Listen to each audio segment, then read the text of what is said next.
Welcome to a Thursday afternoon stream, everybody. My name is KarQ.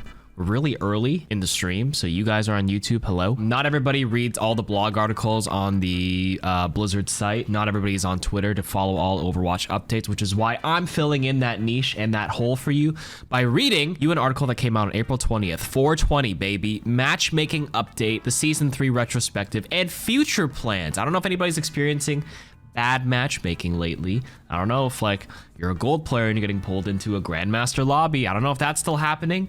For me personally, whenever I queue up in ranked, I don't look at people's profiles anymore. Clear mind, clear head, you know what I mean? All it does is potentially tilt me if more matchmaking put like, you know, teammates that do not belong at a certain skill rating in a game. It's just easier that way. But in any case, let's see what Blizzard has to say. I will commend them that they're being very transparent as often as they can, giving updates regularly. I think the last update was last month, so here we go. Looking back, we saw many changes go into Season 3 to minimize role deltas in matches, and we want to take a look at the results we saw following the change. So let's jump into the details with senior software engineer Morgan Madron and lead meta designer Scott Mercer. Role delta is something we've talked about previously on matchmaking blogs, as well as the Season 3 mid-cycle dev chat. And basically what role delta is the difference in skill between the best paired players within each roles across teams. We implemented these changes at the top of Season 3 to minimize this difference. You want to have a smaller role delta. A bigger role delta means there's a bigger gap in the skill difference, and you do not want that. You want a smaller role delta. In any case, these changes significantly changed how our matchmaker works overall, and it took the team some time to smooth out the rough edges, but in the weeks following this update, we saw the difference in skill shrink. That's good. Between players across teams. We learned a lot about the more complex dynamics of our matchmaker after this change. Season 3 was the first time our matchmaker started to pay close attention to the internal structure of matches and of groups. It's really exciting for us because now that we've seen the new matchmaking tech perform in the real world, we actually have a bunch of new ideas for future improvements. So we have a graph here, everybody, where we have the competitive tank role division delta. And the way this graph is represented is the y-axis is the amount of divisions. So the y-axis represents the difference in MMR between the two tanks expressed in ranked divisions. So for example, 7 ranks apart would be like a Diamond 2 tank versus a Grandmaster 5 tank in their true MMR rating, which is not good. You do not want a big skill disparity like that in your matches. That's not even matchmaking. That's like very clearly one-sided. The delta between the two ranks in competitive got closer between Season 2 and 4. So this is the end of Season 2 versus where we are right now in Season 4. So again, we want this number to be crunched lower. The x-axis is time, of course, across the seasons.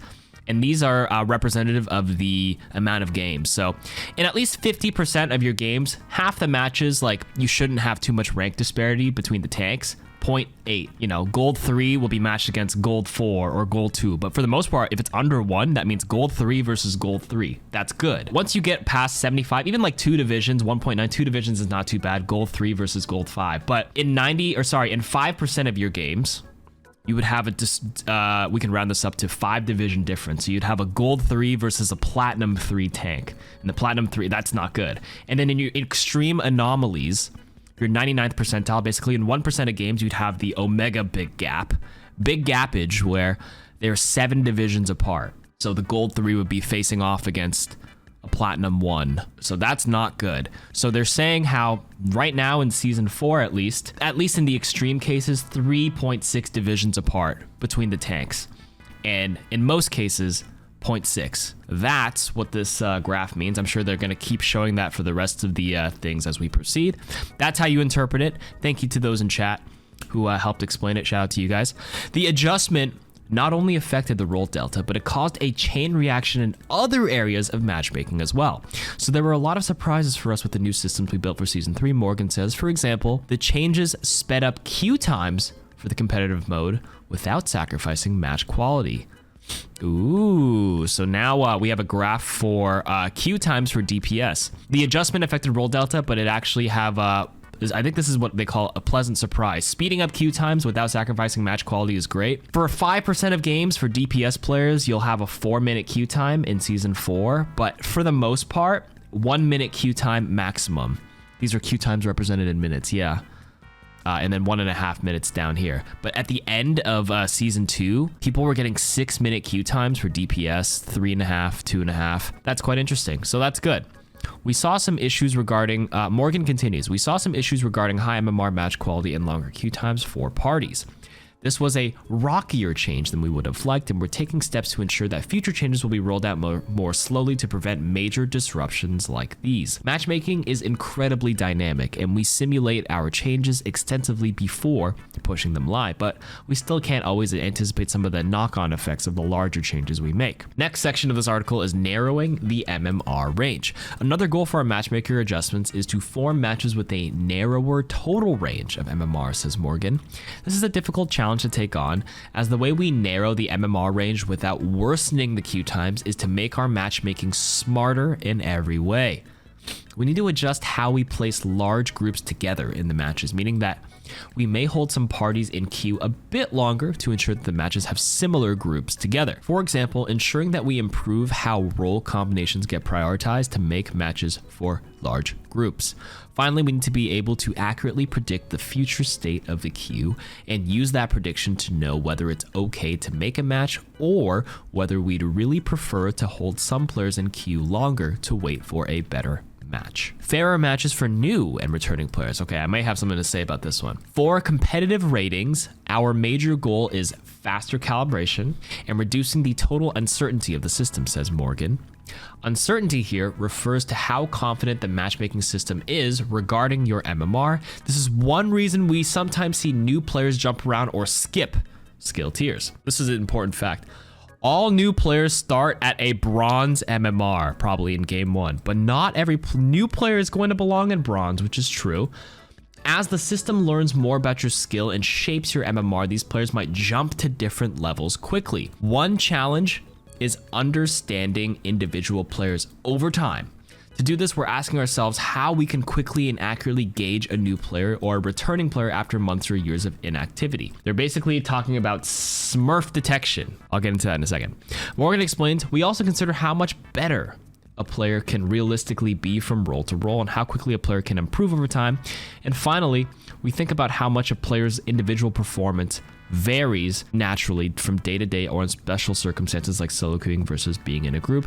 Another challenge is learning about dynamics of the population of players as a whole. How much does the average skill level of the population change depending on the time of day or over the course of a day? How do we handle large jumps in aggregate uncertainty when a bunch of inactive players return for a new season? These are some of the problems we're trying to understand, and to this end, we're making significant changes to MMR decay in the Season 4 mid-cycle patch. My comment here is basically all they're quoting is they're saying they're trying to understand how to accurately gauge a new player. And right now, as it stands in Season 4, the Smurf detection is incredibly good right now.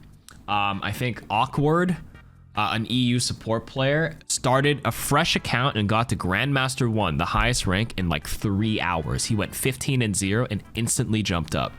And I think he did it on Tracer as well for DPS. This unranked to GM stuff is probably no longer a thing because in Overwatch 1, players would be able to play like 100 games for it to slowly push them up to GM. But now you can get it in 15 games because it's really good at detecting whether you're too good. And as far as I understand it, they didn't say that it actually checks your stats.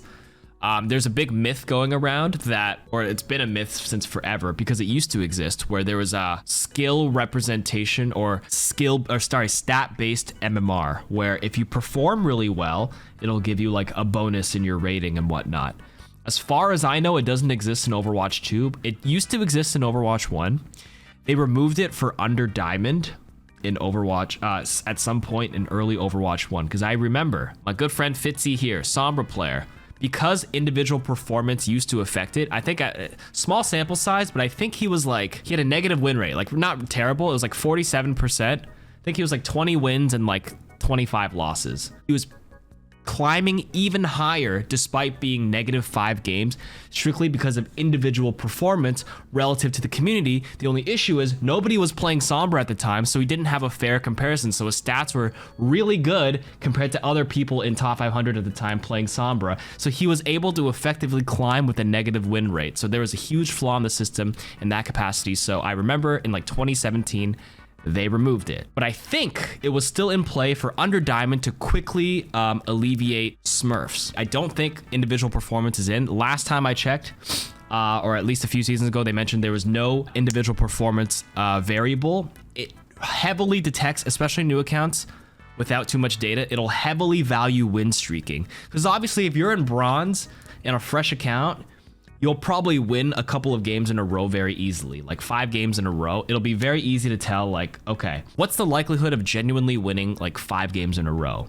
It's pretty hard. No matter how good you are, sometimes you'll have those random games where you lose. For that reason, that's why with the streaks, I'm pretty sure that's the biggest multiplier without too much data beforehand. That's why some people might be hard stuck for a while, but if they make a fresh account and they go on a lucky streak, they might just like all of a sudden hit a random new peak. But that's good though, so there's less smurfs to like affect your games negatively for those who are genuinely in a rank such as gold and then they get a random new account. They probably will be in gold for like a single game and then they're out of there. Continuing on into this, continued research and community collaboration. Our data has also revealed an additional area for improvement, specifically stomps that occur in matches that should be balanced. One of our team goals is to discern why lopsided matches occur and what the matchmaking system can do to mitigate them. These types of games can indicate areas where a player gets miscalibrated and our ratings need to be smarter. Sometimes, I don't know, the data is important to see how many stomps they're getting because like stomps will occur no matter what. Some people just may stop trying. The team, like the synergy is just off. It's hard to say, like, probably if you're having too many like poor stomps in one direction, there is something wrong with it, but like I'm sure they account for that, like the anomaly games where there's a stomp, one-sided stomp. What makes looking at stomps tricky is they also happen with 2 well-balanced teams. Okay, they just got into it. A really great ultimate, a key pick, and a few lucky critical shots can make a huge impact in the game of Overwatch. Yeah, you can just snowball like crazy and people's mentals just go downhill and they tilt. The tilt factor can make like a platinum player play like a silver sometimes. Part of what we're currently researching are indicators or measures that show how close or stompable actual matches are in game. Those measures are really important for long-term improvements because it gives us much more precise signals to look at when assessing new changes, Morgan explains. As we researched these type of matches and what caused them, we saw there were backfills occurring that were a really bad fit for the match, leading to a predictably one-sided match. Season 4 introduced changes that prioritize quality backfills over quick backfills.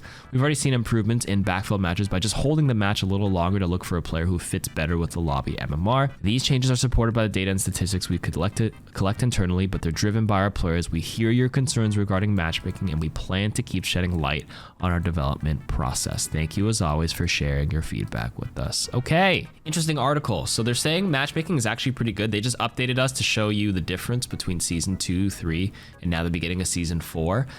People's perception is that they're still looking at profiles and seeing people's like front-facing rank and being like, wow, that doesn't make sense. How am I like, you know, this rank, and how am I getting like a huge anomaly game where someone's like 10 divisions higher? Probably a returning player. Sometimes you'll notice if you don't look at it and you just play the match, the game's actually more even than you think. But decent article. Thanks for the transparency, Blizzard. Hopefully that you guys understood that. Have a nice day.